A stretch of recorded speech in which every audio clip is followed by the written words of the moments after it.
Well, hello, ladies and gentlemen of the internet. Welcome back. You're here again with Uncle Steve's Card Shop, where we sell Korean and Japanese Pokemon boxes for the most part, fair and reasonable price.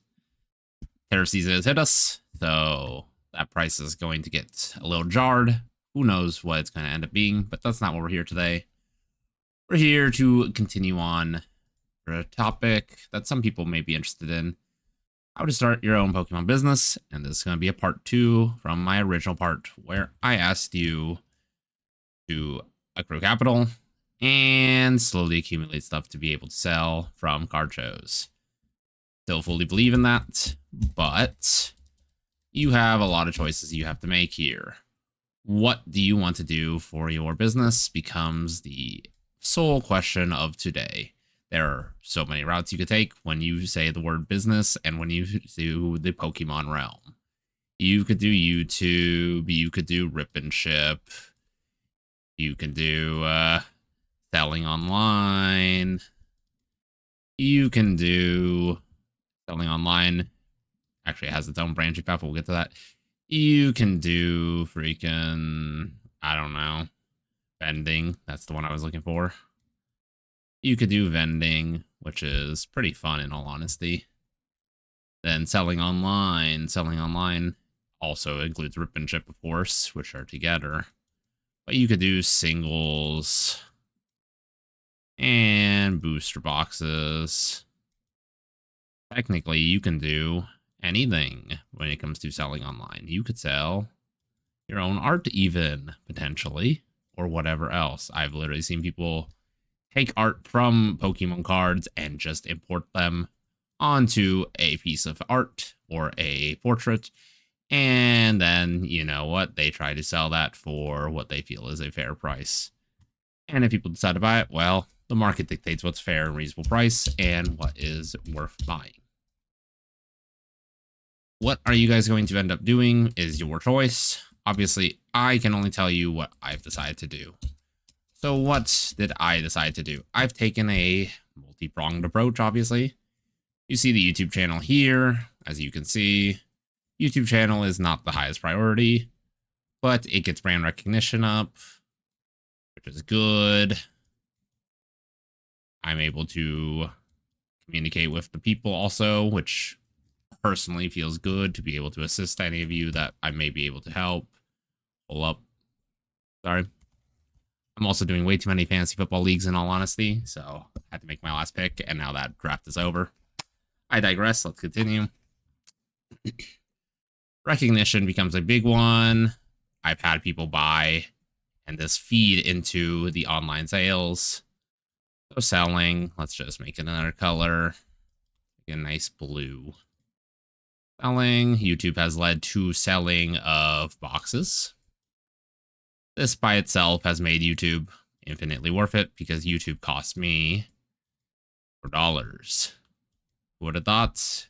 Besides, obviously, the cost of internet and, you know, whatever else that you would obviously have to pay to live in a normal society nowadays.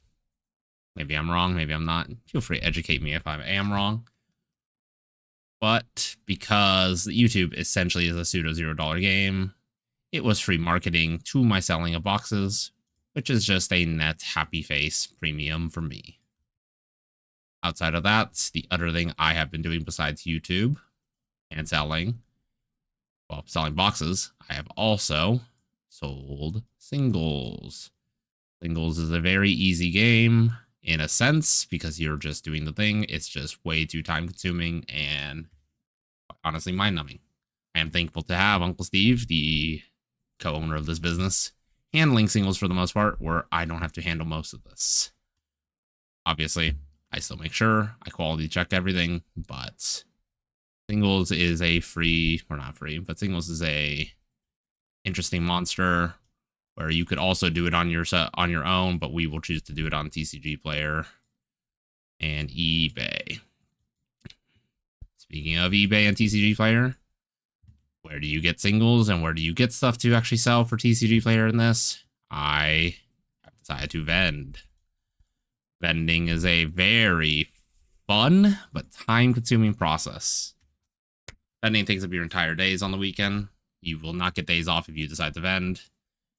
However, you are able to then, depending on your area, you will be able to buy cards between 70 and 90% of their value.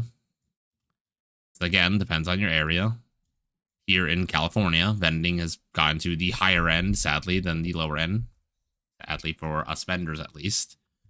Obviously, for you guys, that is a good thing, though. So I'm happy because you guys get closer to this end. Which means you guys get more value out of your cards, which means you guys get cards to what you want. All good. But we're here to discuss the business side of it, obviously, and what is sustainable. So I would avoid the 90% portion if you are, especially just starting out. I would aim for the 70% portion because you can then move it on eBay and TCG Player, which will take a minus, let's make it this color, minus 13% fee off you to sell anything. And you also have to remember you have to actually ship it, which is going to cost you, like, depending on where you are, $5 to $9, let's just say. It's a guesstimate. Do not quote me. This is why 70% safer, because then you could get $100 card for $70. Lose some of it. So let's say we lose our 13% off this, so minus 13 gets us to 87. Minus, let's say $7 gets us to $80, and we paid, if we paid $70. And that is a profit of, you guessed it, $10. Happy. In the end, you have to make profits to make the business grow, to make the world go round. That is the world we live in, since we live in America, which is a very capitalistic society.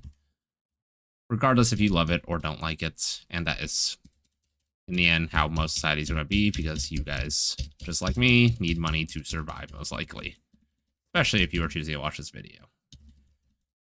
Now let's go back. Obviously, I've mentioned everything that has to go with vending there. Ooh, I lost my mouse. What can you guys do? It's time for you guys to make some choices, obviously. Ooh, Barry McCockner. What a username. Anyways, let me remove my Steam before more people start popping up that don't want to pop up. Anyways, you got these 3 things that you can do. These are my primary 3 I would recommend. I think YouTube is a free way of making money. If you grow the channel big enough, it will make you money by itself. This is a fantastic thing and something you could do while doing any of the other 3, or other 2, I should say. I say 3 because boxes and singles feel like their own game almost. But yeah. In terms of selling, you can obviously make your choice to sell. Ooh, what happened to my back? Oh no. There we are. Obviously boxes and singles you could choose to do. I've outlined my best way of getting boxes for the most part, but I guess it's kind of true. Obviously, as I've mentioned, you guys can get your own distributor. Some distributors will be a better price. With tariff season hitting us, I don't know what the best way of getting anything is anymore. One of my distributors was asking me for 18%. I didn't think I was getting into this topic, 18.5. This is to cover both our tariff, but also a FedEx fee, apparently, that Japan has, which has been very painful because that is just straight minus 18.5%. We are not happy to lose that margin because then I cannot offer it to you at a better price. But thankfully, at the moment, market seems to be holding for a 10 to 12% margin, depending on the product, depending on who you're getting it from, depending on the quantity you're getting it from. All that being said, tariffs is hurting us if you want to go the box route. Box route's kind of sad. If you don't mind the swings and the long-term commitment of vending, I'm starting to prefer vending more than a lot of things I've been doing. Vending gives me access to some really rare and cool stuff. I mean,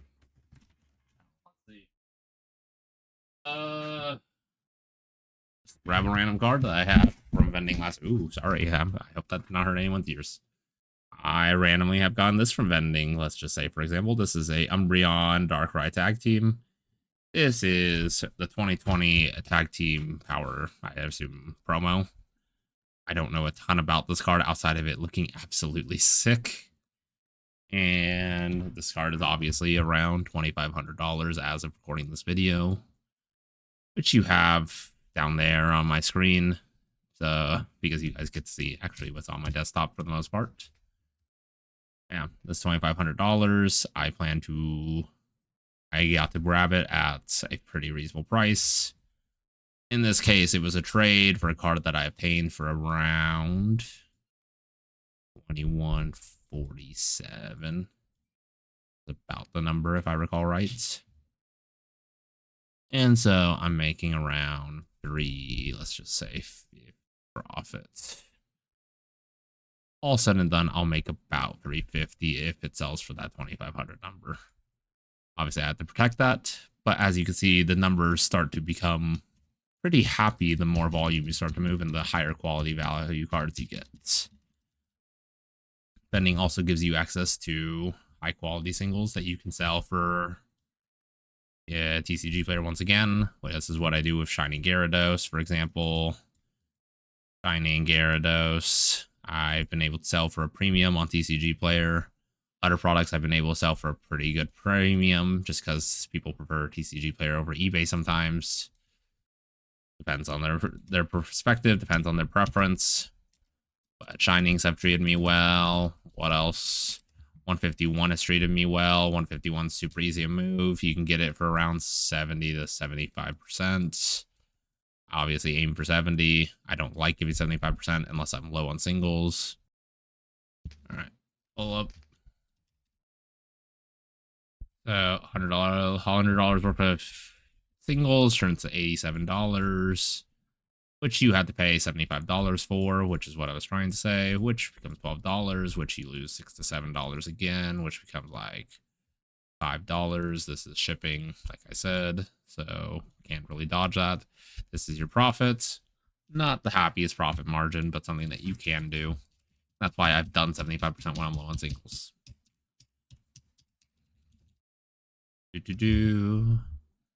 Yeah, essentially vending gives you access to everything. Now, the problem with vending is you are on a free ball and you have to pay table fees, which will range anywhere from your cheap shows of like $75, which you won't get as good of profit, all the way up to like, I want to say the biggest table fee I've seen in the area is $250 so far. This is not even for your ultra premium show. This is just for more desirable shows in the California area, just for example. And so when you are deciding to vend, you are negative this to start. You must accrue this value. This also needs to be accrued any way you can get it. You cannot just rely on, praying that it's going to happen. You can turn the cards you get into TCG player fees, but remember, you have to fight against these numbers. These numbers also are part of the fees. This is what you pay to even be able to get there. So when I vend, I like to think of something a little different than just this. I like to think of everything in accrued value. Accrued value is a term I made up for fun, but it makes me happier because accrued value is a way of feeling like your shows were not freaking worthless. Because for many vendors, they feel if they do not sell that, let's just give a round number of $100, they feel if they do not sell and make at least this amount of money, which is not that unreasonable, but if I don't make 5x my money, 3x my money, whatever they may say, if they are not up, I'm going to just give a number that I've seen people give. If they did not make $500 a day, they feel like the show was not worth it. First of all, I don't understand. I don't know what jobs you may have, my viewer. I think making $400 in a day is pretty happy. I think this is a pretty great number. Maybe I'm the crazy one, but for my day's work, $400 is pretty much worth it for me. If it's not worth it for you, maybe you're in the wrong hobby because you actually get to do something that you get to have fun doing while you make that money. But I digress. I like to think of accrued value where you don't need to sell this $500. Let's just say $500 is the aim, which to me is a good day, by the way. I mean, hell, to me, making my money back and then doubling it into 200 is a good day. But again, that's me. I'm happy to make the $100 in accrued value. Accrued value will equate to anything where you're making value on your collection, however, or on your inventory. This will include trades. Trades is actually one of the best things you can do. You turned $100 into $120 if you just trade at 80%. I mean, someone brings you the $100 card, you give them 80%, $80 of its worth. They trade, they buy the $100 card or whatever, you turn it into 120 value, basically. Just say $80 value, and they give you 40 on top or whatever. There's a lot of ways to look at this. It doesn't really matter. My math also could just be completely wrong there, but regardless, the idea is the fact that trades give you plus value. The value of your inventory is what we are here for. This is the good thing. This is what we want. As your inventory grows, you make more money.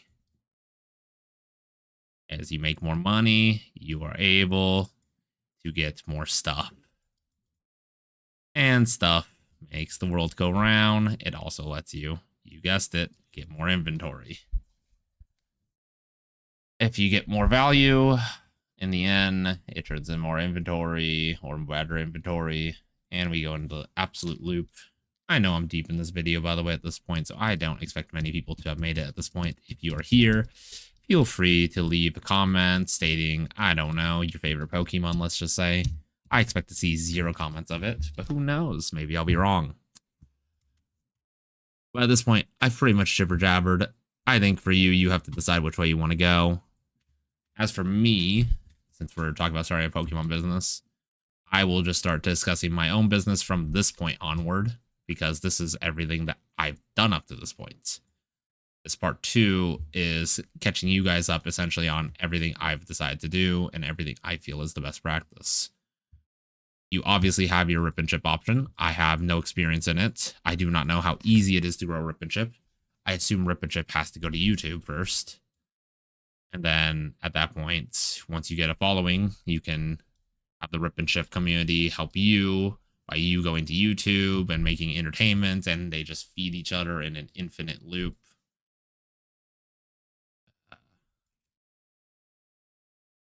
Infinity. There we go. Infinity. Yeah, rip and chip to YouTube is an infinite loop in theory if you can make entertaining content that people actually want to watch, that people are willing to pay for. So that's why I can't really discuss it. I'm not a rip and chipper. I don't even do whatnot or anything along those lines at the moment. Perhaps I would if you guys thought it would be fun. I think whatnot streams are actually very entertaining and very fun. But nothing I can give you my own expertise on. But it is a route that you can consider. In the end, everything in this video boils down to choices. Choices. You have to make a decision for what you want to do with the capital you have. I would do everything I can to lose as little money as possible. You are learning if you are watching one of these videos. You are not an expert, and that's okay. None of us are. Pokemon is a big boom right now also, so chances are you might be in this for the hype. You might be enjoying this. Maybe you're looking for a quick buck. I don't know. Honestly, for a quick buck, this is not probably your best option. This is super competitive and a little uncomfortable.